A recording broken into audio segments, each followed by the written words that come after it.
Tėvai turi prisiminti vieną taisyklę. 90% žaislų jūsų vaiko kambaryje suteikia jam laimės vos keletą dienų. Todėl prieš perkant žaislus jūs turite kelis kartus pagalvoti, ar tikrai yra reikalinga, ar aš tiesiog pasiduodu nuolaidai.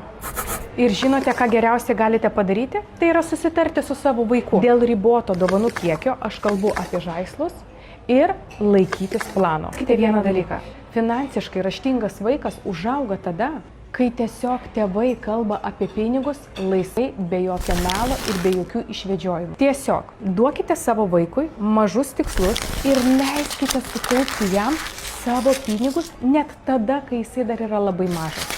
Imkite ir parodykite vaikui, kaip veikia taupimas. Juk mes savo vaikystėje turėjome beveik kiekvieną taupyklę. Ir aišku, aš ateinu vėl prie to paties. Svarbiausia, kad jūsų vaikas matytų tėvų pavyzdį. Kaip mes patys jaučiamės ir elgiamės su savo pinigais, tą patį atkartos jūsų vaikas.